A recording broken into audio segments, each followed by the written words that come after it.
Good morning. Firstly, I'd like to thank the Academy of Occupational and Environmental Medicine Malaysia for inviting me to present a paper at the AOEMM annual seminar. Right. My presentation today is on the future of occupational medicine in Malaysia. Right. To me, as I was thinking about this presentation to be made, I was wondering, how does a person predict what the future is going to be like? Okay, how do we forecast? How do we predict? How do we even can think about this? And of course, various methods are used. But with COVID-19 taking place, and we are right now in the midst of the COVID-19 pandemic, suddenly we realize it is not as easy to predict what the future is going to be. Just 2 years ago, nobody would have ever thought the situation of COVID-19 would be here, and that the whole future of the world becomes so uncertain. And especially now, like in Malaysia now, with COVID-19, right? The whole workplace has changed.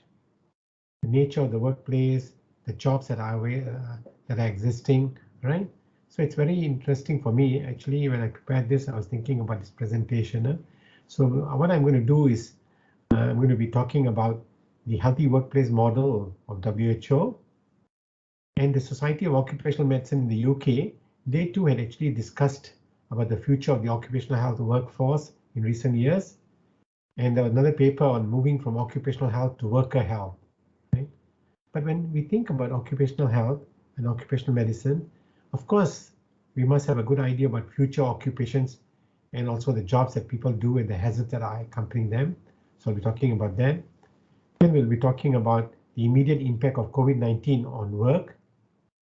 Then I'll go on and talk about future of doctors in occupational health in Malaysia, the kind of training that's being carried out and that we needed, and of course, future research on work safety, health, and well-being. With that, I'll conclude. I'd like to thank you again for this presentation. Right. The World Health Organization in 2016 talked about meeting the challenges of the next 20 years, right? And in this, they talked about a healthy workplace model. And in here, they talk about a healthy workplace as one in which workers and managers collaborate to use a continual improvement process to, one, protect, and two, to also promote. It's basically not only protect, but also promote the health, safety, and well-being of all workers, and also issues related to the sustainability of the workplace, and by considering 4 areas. 1, health and safety concerns of the physical work environment. 2, health, safety, and well-being concerns in the psychosocial work environment, and here, both including work organization and workplace culture. Then also looking at personal health resources that are available in the workplace. And these are to support and to encourage healthy lifestyles by the employer, and also ways of participating in the community. So basically it's extended, it's now this healthy workplace that we're talking about, where it gets extended to looking at participating in the community to improve the health of the workers, their families, and also members of the community. So basically now when you think about the healthy workplace model, we're thinking about the worker and also the family, as well as the community around him. Okay.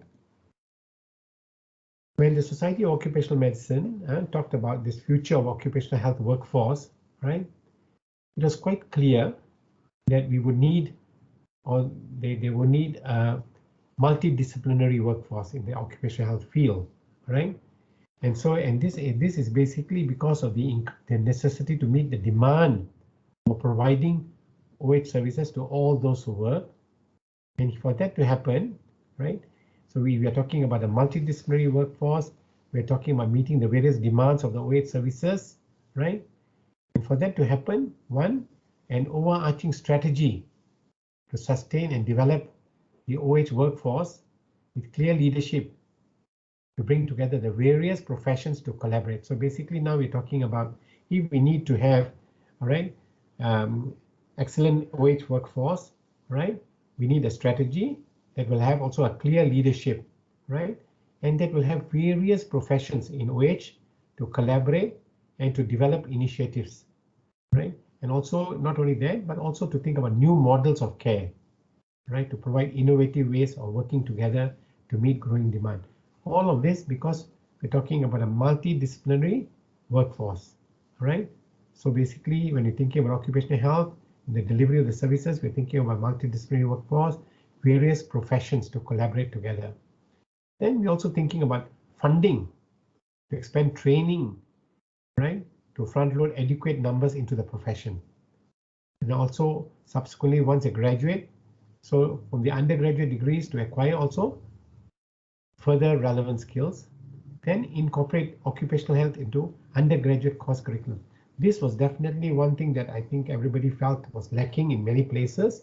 So the need to actually incorporate occupational health into the undergraduate course curriculums became imperative. Clarity was also required regarding which professions occupational health encompasses, especially in the context of the breadth of skills this profession is going to need. So when setting up a multidisciplinary team, we need to think about the various professions that are there, right? And the breadth of skills needed for that. Then, of course, I need to also formalize pathways and accreditation in postgraduate programs. This is so as to standardize the training, all right, of this multidisciplinary workforce that is out there, and especially in the roles and experiences that they're going to have. So it becomes useful that NHS is strengthened, right? NHS strengthens its commitment to occupational health, right? And I think this was what SOEM was talking about in the UK, right? The need to actually think about a multidisciplinary workforce, to look at the various professions that are going to be needed in this, to develop occupational health within the undergraduate programs that are there, and also in the context of trying to actually get this multidisciplinary team and the skills that they are going to have, and especially formalizing, ensuring verification, accreditation of the various training that's going on for postgraduate programs. Peckham, I like this particular paper that was written by Peckham and his colleagues, right? When he talked about creating a future for occupational health, and he was talking about moving from occupational health to worker health, just like the WHO initiative that is out there. And for that to happen, when he talks about if we're going to create a future for occupational health, and as we move from occupational health to worker health, we need three big areas. One, we need to engage those outside the field about work-related issues. Two, we need to expand academic research portfolios. And three, we need to develop and improve curriculums. So as we go about doing the first item, that is basically engage those outside the field, we know that if for anything to succeed, occupational health professionals cannot act on their own. They need to work with people outside the field, all right? And so in doing so, the need for developing interdisciplinary networks across various academic disciplines. And we are beginning to think about this whole multidisciplinary teams in a bigger way now, engaging the state and local governments that are there, and that we knew we need to do everywhere in the world, including Malaysia. Engaging industry in the new models of worker health, because a lot of the industry sometimes continue to the old traditional OH model. So we need to think about new models for worker health, not traditional occupational health alone. All right. Also to align with current social movements. A lot of movements out there, including environmentalism, climate change, different individuals who are out there actually pushing for this. So I think it is good to align this worker health with other social movements that are out there. As we expand academic research portfolios, it is important that we integrate a broader concept of work-related exposures and risks. That means to say, not only at the workplace, but out the broader to the work-related concept. Look at the burden of work on health and well-being. A very important but sorely lacking area. I think understanding burden of work on health and well-being has not been adequately studied, right, in various countries, including Malaysia, and I think that needs to be dealt with further. Then, of course, to leverage on new investigative technologies and develop global health perspectives in worker health. And finally, as we talk about curriculum, improving curriculum, and we talked earlier, in the earlier paper that they talked about, all right, we're talking about undergraduate curriculum, postgraduate curriculum. We need to strengthen the competencies of the graduates of these programs, both undergraduate and postgraduate. And also, as we think about this curriculum, we also need to incorporate broader social, political, and legal contexts that are there. Okay. Now, this is where I had the dilemma, and I remember talking to a number of people and just trying to understand what this future of occupational health, occupational medicine in Malaysia is going to be. I think, you see, if it was 2 years ago, 5 years ago, if I was asked to prepare this paper, it would have been much easier. But now when we think about the future, a lot of uncertainties, right? And especially in the context of jobs, right? So whenever we think about future of occupational medicine, we need to think about what do we need to prepare for. And of course, we need to first understand the changing nature of jobs. With COVID-19, jobs are lost. A lot of people have lost their jobs. Companies are closed down, right? And we know the nature of work is also in change. There's constant change going on with the nature of work. For us, a lot of us have been working from home. Nobody ever thought that, I mean, if anybody thought I'm an academic, right? And when we talked about pushing for working from home 2 years ago, nobody would have actually thought about it in a big way. Yes, we have ODL programs and everything, open and distance learning programs, but the push for that was never there. But now suddenly the push has been there. Of course, we have to think about IR4, Internet of Things, AI, robotics, when we think about the changing nature of jobs. At the same time, when the jobs change, what is going to happen? The safety and health risks in these workplaces also are going to change. So we need to have a better understanding of OSH risks with this changing nature of the jobs that are there. And of course, and how we are going to assess this risk. That's why I put a big question mark. Do we know the risks associated? And the best example for me was, although it's already 18 months since with COVID-19, how much do we know about the risks associated with working from home? Yes, people talk about mental health, people talk about ergonomics, people talk about nutrition, people talk about physical inactivity, right? But have we really, in a similar fashion that we do risk assessments in the workplace, health risk assessments in the workplace, right? Do we do those similar risk assessments as we are going to go into the future? Like working from home, have they been done? I'm not so sure, or at least not as well. Then of course, along with this now, right, with the changing nature of jobs and the changing nature of risk, there'll be changing responsibilities of the occupational health professions. Our traditional preventive role, that in occupational medicine, we also have it as a preventive medicine specialty. I think increasingly, the promotive role will come in. Curative role has always been very minimal kind of thing, but a bigger role in rehabilitation also, right? So I think there'll be this changing role with this future, the future of for the occupational, and because of this changing responsibilities, changing jobs, changing risk, right? What is going to happen is that there'll be different educational and training needs. Because why? Competencies, different competencies are going to be required, right? And of course, these competencies at the various levels. We're talking about an occupational health doctor in occupational medicine, or a specialist, occupational physician, specialist, occupational health. And then we talk about subspecialties, maybe a toxicologist, or different subspecialties within occupational medicine itself. And as we prepare for future in occupational medicine, what about research needs? They too will change. As long as our nature of jobs are going to change, as long as the risks are there going to change, right? And we have our own risks, our own competencies will be different. I think we need to also look at the research needs very well. See, in plugging this and trying to understand the changing nature of jobs, of course, right? Suddenly I was looking at this different occupations. Of course, these are mainly being studied by those who are education providers out there in the context of what they're going to predict the need for, right? And of course, in the UK and in the US, in the US different, in the UK will be different, and in other places too. So they're talking about solar energy technicians, right? Home health care, okay, physician assistants out there, nurse practitioners, statisticians, physical therapists, All right, on the other side, animal care and service workers, okay, engineers out there, social scientists needed, librarians, curators are needed. And on the other side, of course, we think about food preparation. So like different areas, different parts of the world will have different, there will be changes in the occupations that are out there. And so we need to understand that.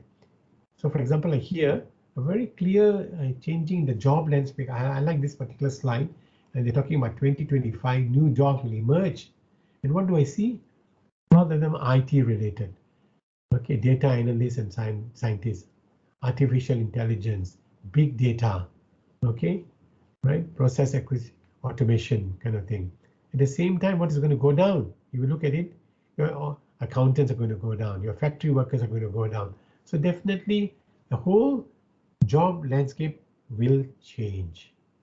And with the change in the job landscape, what is going to happen is we, occupational physicians, will need to understand associated with these different jobs that are out there. And of course, not only that, and to prepare for that. I saw this slide about jobs in demand in Malaysia currently, and I think this will be in the future too. Program software engineers, data scientists, blockchain, artificial intelligence, cloud computing, actuary, account. So the traditional jobs that we have known about, doctors, engineers, right? They are going down the list. Accountants here, architects here, engineers here, and I don't even see doctors. I mean, historically, we talk about doctors, engineers, architects, all right?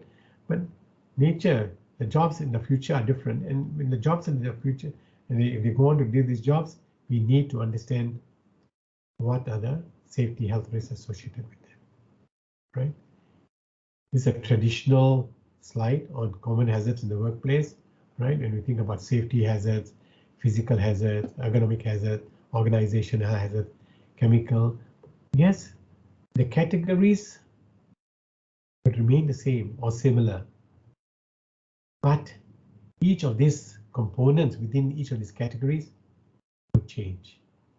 So now, as we think about the future of occupational medicine, we need to think about the job demands that are the future jobs that are there, and also the hazards in the workplace. Currently, of course, they're talking about the 25 most dangerous jobs. These are mainly in the area of safety, yeah? Not so much in the area of medicine, right? Fishermen, logging workers, aircraft pilots, roofers, drivers, farmers, right? Electrical power line repairers and installers. These are the dangerous jobs. Is this going to be the same in 5 years, 10 years, 20 years from now? I have no idea. I like this slide. I particularly chose this slide to introduce here. Here's a human interfacing with machine. Robotics going to be coming in a big way, and we need to prepare the human and the robotic interface in a better way. In April this year, in conjunction with the ILO's World Day for Safety and Health, right, ILO prepared a report mainly taking cognizance of the COVID-19. Right, we all know that for the last 1.5 years now, September in the late 2019 itself, and the whole of 2020 and 21 now, right? COVID-19 is actually a pandemic all over the world. Everybody is affected. Malaysia, all the more so, just like any other country too, right? So they're saying that basically the world needs to prepare.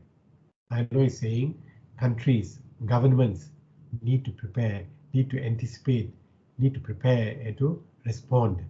So and for that, they need to have what is called a resilient OSH management system, an OSH system. So that means whatever is going to happen is that, as it is, we already know work nature of work has changed. So now we need to think about how to get a resilient OSH system in place, right? So here, right, as you think about this, right, and they're talking about the immediate impact of COVID-19, right, and we say it has nearly affected every aspect of the world of work, right? This COVID-19, the immediate threat of acquiring the virus has led to lockdowns. All of us have seen various stages. We have had phase 1 MCOs, movement control orders, first movement control order, second movement on, then we have talked about phase, now we're talking about national recovery plan, all right? So basically we need to think about how to actually address the viruses, and of course lockdowns have been one. Businesses have closed, schools have closed, there are widespread job losses in this country, I mean globally, all right? Global supply chains have been affected. Mobility to travel anywhere in the world now, not easy. Okay? We have quarantine laws in most parts of the world. The moment you go into a country, like including Malaysia, right? You comes into the country, 2 weeks quarantine in a hotel, right? Home quarantines being introduced by very scarcely at the moment. Along with that, there's been high levels of employment globally. Loss in working hours and employment is also precarious. At the same time, ILO feels strongly that the group that is particularly vulnerable are the informal workers and the small and medium enterprises, basically. So this actually, now what has happened is that with all of this happening, there has been a crisis to OSH risk, right? Because why? With many factors in play, all right, there has been insufficient protection. See, we all knew, you know, like in Malaysia, our foreign workers, our migrant workers, etc., or even many parts of the world, like, right, posed a danger, but not enough attention had been given to them. But now with COVID-19, suddenly this issue has exploded, and suddenly we realize our protection being given not being adequate. So ILO suggests we need to have very good national OSH regulatory frameworks.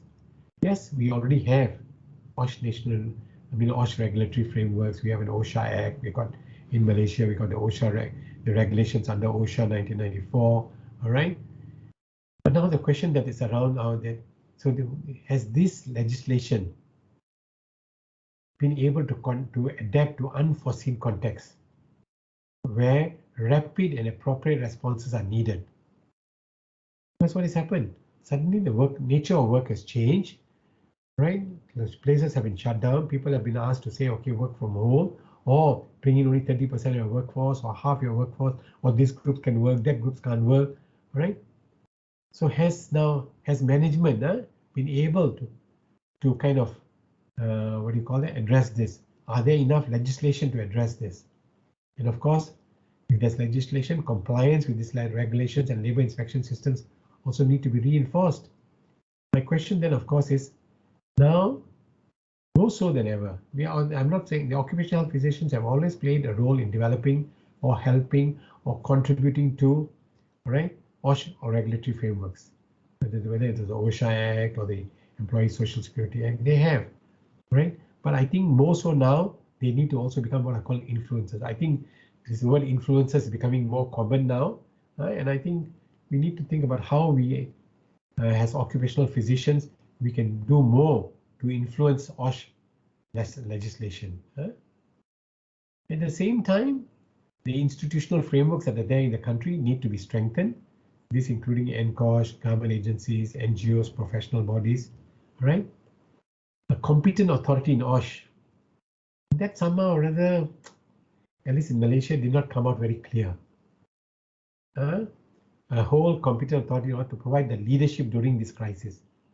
I'm not so sure DOSH or Ministry of Health, all right, did play enough or sufficient role to provide the leadership in OSH to address to the rapid changes that are evolving, right? To make sure that the workers are safe, right? So of course, this will require collaboration with the relevant insurance and social security schemes, because there are going to be different types of occupational injuries and diseases, right? Like right now in COVID-19, even like COVID-19, infectious disease, notifiable, compensable, right? Are insurance companies covering this? All these questions need to be addressed. So here, I think the occupational health physician is going to be playing differing roles in these agencies, and they need to be more proactive. The area of occupational health services being provided, all right, including those by the occupational physician, I think the responsibility to conduct risk assessments, right, to look at policy and action to be taken, right, assess workers' health and provide preventive health services, very, very important. So I think more so now, like for example, and we do not know actually, this may be just the harbinger or the bringer of new risk, I mean, or better understanding, right? So like during times of crisis, occupational services actually, if we only, I mean, like, yes, I'm glad that many occupational health physicians got more active within the company framework or within the corporate framework, but still there are many companies which actually did not bring in occupational health physicians in a bigger way, or got doctors trained in occupational health to come in and help them to address the new risks that were there with COVID-19, right? Of course, they play a key role in the health sector, right? Now the services that are there, right, and are critical to the continuity of services to the public. So we know occupational health physicians play a key role in promotion, prevention, curative and rehabilitative services. And I think here, I want to actually highlight this. In Malaysia, right, we have OSH guidelines on occupational health services. They are guidelines only. Many companies do not even know of this existence, or do not even pay attention to it, because they say, oh, these are guidelines. There has been discussions of making these occupation guidelines on occupational into regulations, and I would sure promote, and I think it is essential at this stage and in the near future to actually work on actually getting these guidelines on occupational health services in Malaysia be promulgated as regulations. And I can foresee that, of course, this will also lead to an increased demand for occupational health doctors and also their training and their competencies. Right? In the area of OSH, information and advisory services are needed, vital, need to be updated on a regular basis. And I'm glad that there are various groups in this country, whether the Academy of Occupational Environment Society, I'm sure different groups that are there, which have been working and among themselves interacting to actually updating each other on OSH or the things that are being happening, right? So information will need to actually evolve rapidly. And of course, most important is it for it to be passed on to workers in a timely manner. First, of course, to be passed on to occupational health practitioners, professionals, but then also to workers, right? As it's important to promote OSH at this stage, right? So this, what I will use the word, need for advocacy and awareness raising campaigns. Here, I think the occupational physician has a big role because in trying to understand about transmission of the virus, about violence and harassment during domestic violence, those working from home, right? We need to have a better awareness about the risks that are there associated with COVID-19 pandemic, and also create this awareness among the public. So for that to happen, of course, the OH physicians need to be trained, right? And also be ready to provide OSH training. So the training must be available for them as well as to workers, right? And especially in the context of OSH risks, which are changing, right? At the same time, work arrangements and procedures. And all of us know how in the last 18 months, maybe 2 years now, these work arrangements and procedures have actually kept changing.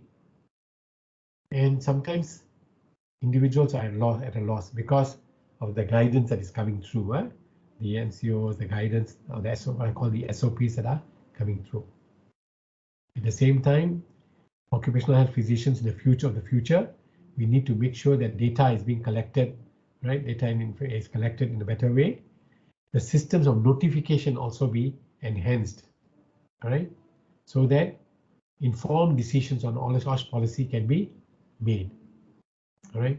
We know this pandemic is spanning many countries, so international cooperation is important, all right? And data collection needs to be done at the international level so that this can provide some kind of insight to the various parties that are there. So we need occupational physicians to generate more and more data and improve the OSH systems that are there. Okay, and finally, ILO's guide. I mean, they're talking about how to enhance OSH management system at the enterprise level. We all know about OSH management systems that are there, right?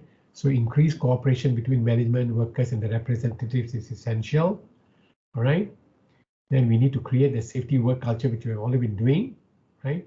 Risk assessments to be made in consultation with workers, and of course, new hazards, like for example, during the COVID pandemic, many hazards have arisen, right?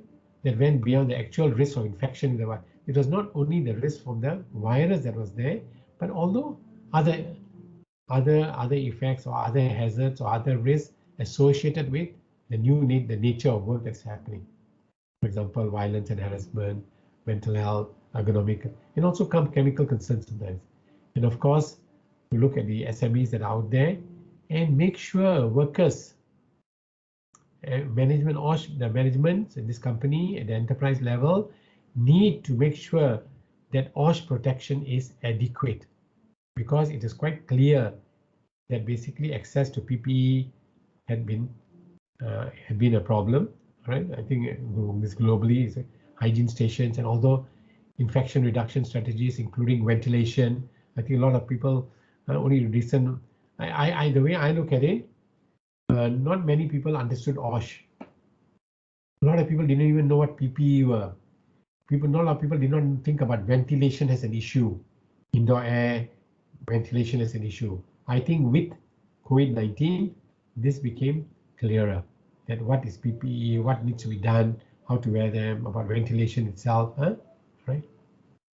So now, as I introduce this subject about the changing nature of jobs, the changing nature of the hazards and risks that are there, and especially, and also the ILO's document about how this COVID-19 has impacted.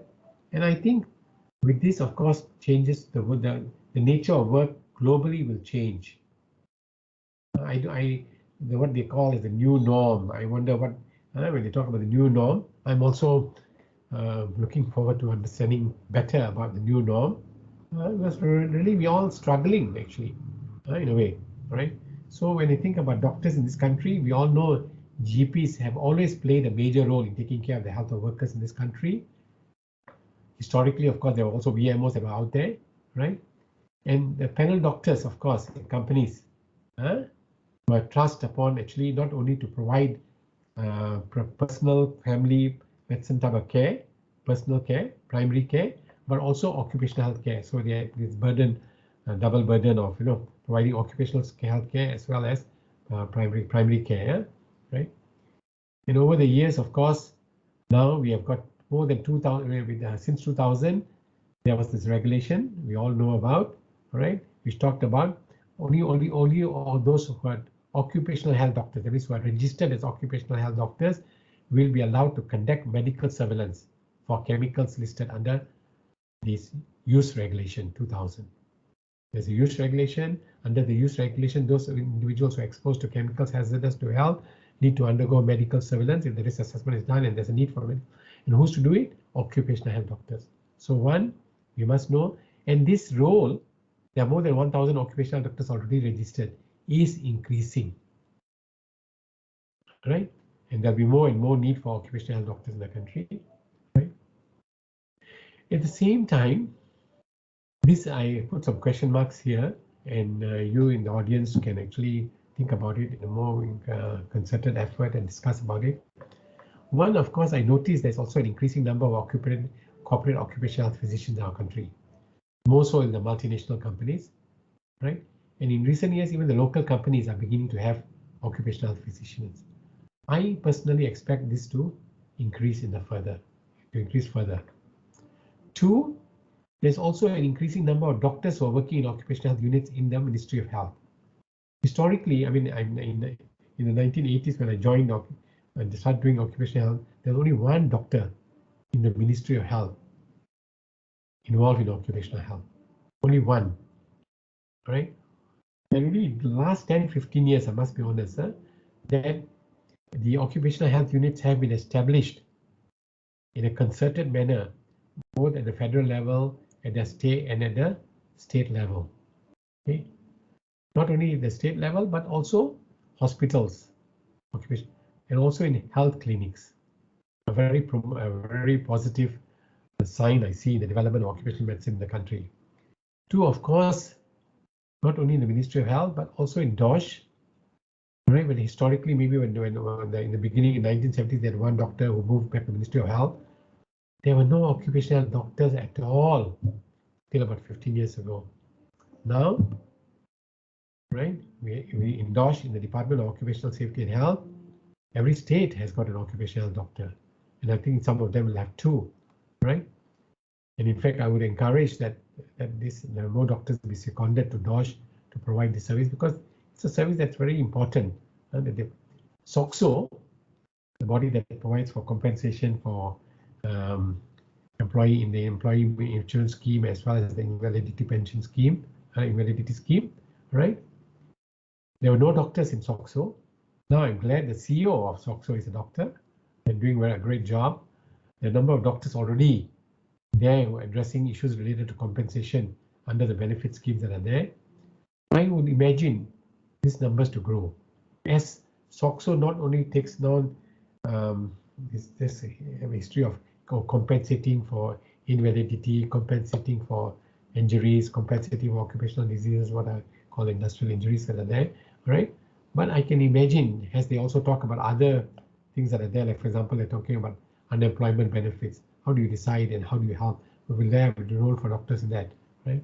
Then finally, of course, occupational health specialists are working in private hospitals, all right, providing involved executive health screening. And however, I must say this has been slow and questions have been raised about it. At a personal level, I think I don't find any particular reason for it to come about. Yes, I understand that under the specialist register, they come under what's called public health medicine, and in public health you cannot work in those. Doesn't make sense. That is a very artificial kind of divider that's there. Or hospital health services, all right, public health services. That doctor, just because you're a doctor, you cannot work in hospitals providing occupational health. I don't buy that. I think this needs to be addressed further. And of course, when the role of the doctors are going to be increasing, the competencies that they're going to need are also going to be different. So the level of training and the competencies needed by doctors will vary depending on the services they expected. Like I told you just now, right? Artificial intelligence. I'm just thinking robotics, artificial IR4, Internet of Things. Okay, the worker, the I'm just thinking what competencies the doctors are going to need. He definitely needs to know more than what he already has. Of course, we also know that in this country, historically only a few hours of lectures, but I'm very glad that in most medical schools in this country, the occupational health content in medical curriculum has increased, right? On the average, more than 20 hours. Historically, I remember when I joined UK, it was only 4 hours of occupational health. And since then, right, occupational health has been in the curriculum for occupational health within the medical has increased. Doctors, the medical students are expected to go into workplace visits, to know about walkthrough survey. But most important is all of them are required to know, one, that they have a role in medical surveillance under the use regulation, and two, that under NADOPOD, they are required to notify every registered medical practitioner who suspects or diagnoses a case as having occupational disease is required to notify DOSH. Notify the employer as well as DOSH. The employer also then to notify DOSH, right? So I think this is actually going to be the mainstay. There's no question about it, increasing curriculum, right, to a level which is acceptable. And of course, modifying the curriculum as changing the nature of jobs, right? Then of course, the occupational health doctor that we're talking about doing medical surveillance, but can his role be increased? Not only in the context of chemicals at the moment under the use regulation, right, but also to address other risks and hazards that are there. Then of course, we think about, when we're talking about training occupational health doctors, we think about standalone courses and workshops to address these regulations that are there. The introductory course in occupational medicine, which started off for the training of occupational doctors, very good. Of course, started off historically with the UK medical faculty, infectious machinery, and college of GPs and all that, right? Now being run by it's 9 days. We started off in 1991 as a 9-day program. Till today, it's 9-day program. I think it needs more weight. I think that maybe the nature of this course itself, the introductory course that leads to individuals being registered as OHDs, I think needs to be enhanced, right, to increase the content of this program. Because I think just trying to think of the use regulation and medical surveillance, because that's what the law. But what about other hazards that are there, other risks that are there? Okay. Then of course, we all know that postgraduate training also can. Then of course now we're talking about training as specialists. I'm very glad that in Malaysia we have a very good training program for occupational health specialists. It's a 4-year program. It started off as a master program with specialty in occupational health, then going on into actually a 1-year MPH and a 3-year DRPH program, right? And those offer the UKM, UM, USM, UPM, all offering these DRPH programs, right? And of course, this 3-year DRPH program, the program has also changed. And I think we need to actually relook at the content of some of these programs, because of the changing nature of work that's going to happen, right? And I think, I'm glad, I'm glad as part of the accreditations and re-accreditations that are going on, we as occupational physicians, when you get called in to become advisors or becoming evaluators of this program, to make sure that the content of this, the content being delivered in the curriculums for these specialties are current needs are addressed. Of course, the conjoined board works towards standardizing this, and now doctors in the Ministry of Health also are being sent for subspecialty training. So we know that what has happened is that basically, all right, in Malaysia, we have the National Specialist Register. Doctors having a PhD in the field are considered equivalent to DRPH for that purpose, for the purposes of registering with the NSR. And in 2018, what was interesting was, just like in any other specialty, whether it's medicine, surgery, they were developing subspecialties. So in Malaysia, we have public health medicine as public health as one specialty. So, and just like in other disciplines, they have something called areas of practice. In 2018, NSR made provisions for individuals to be registered as specialists in occupational health as a field of practice. So that means we can register, we can also register as public health specialists as well as occupational health specialists. Just like physicians, sometimes the cardiologist would register as a physician in internal medicine as well as cardiology if he wants to, right? So this, I'm very glad that this is happening already, and these qualifications to be registered in the NHS have been determined, but at the same time, I think they need to be made available. A lot of people are not aware about this, right? And I think that it'll be useful for what is the criteria and these qualifications to become much clearer to the public, to the occupational fraternity. Then of course, there's, like I told you earlier, the Ministry of Health offers, has allowed its doctors, occupational physicians who are trained, the specialists, to go on for subspecialty training, right? We also know, of course, in Malaysia, this has been going on since the 90s. The Faculty of Occupational Medicine from the Royal College of Physicians of Ireland have been conducting this program, right? And we need to address this. Is it going to be another, or is it going to be an alternative pathway to registration as specialists in occupational health in NSR? Can we explore that? We need to think about it. The future, Then the last, my last slide is basically on research. See, as the nature of change, the work changes, we need to think more and more and do more and more research in each of these areas. I think that this whole area of conditions of work and proximal outcomes are the way to go. Then a lot of research needs to be conducted in the conditions of work that are going to happen in the future, and the possible outcomes that are going to be happening there. For example, health and safety behaviors, right? And then about belief systems, about organization of work, psychosocial factors, job tasks. Do we have enough understanding? I have no. I think our understanding of each of these conditions of work, outcomes that are going to be there, outcomes in the enterprise, turnover, absenteeism, healthcare costs, a lot of research needs to be done.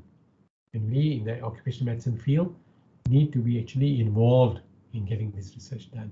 With this, I would like to thank you. I would like to say that essentially for me, as we are occupational medicine, occupational physicians, the future of occupational medicine will very much depend on the changing nature of the occupation or the jobs, the changing nature of the risks that are associated with it. And with this changing nature of jobs and risks, we'll also see, right, changing nature of the competencies that are going to be required, the skill sets that we need to develop. And of course, when we think about the changes and the changing in the competencies that are there, we'll have to think about the training for occupational physicians at different levels, whether it's occupational doctor level, occupational health specialist level, occupational subspecialist level, and we need to think about it. So the future of occupational health is bright. It is going to grow. It can only grow. I have in my lifetime seen it grow tremendously, and I'm very glad that in this country alone we have a number of groups that are working together: Society of Occupational Medicine, Academy of Occupational and Environmental Medicine, Malaysian Society of Occupation, different groups promoting, pushing for this. And we also actually working on a multidisciplinary level, being part of the consortium for occupational safety and health professionals. And I'm very glad that I think the future for occupational medicine is bright. But however, we need to think about the changing nature of work. Thank you very much. Thank you again. Thank you very much, Prof. Rampal, for your detailed lecture on the future of occupational medicine in Malaysia. So we are very glad that we have Prof. Rampal with us today, and for that, I'll thank him.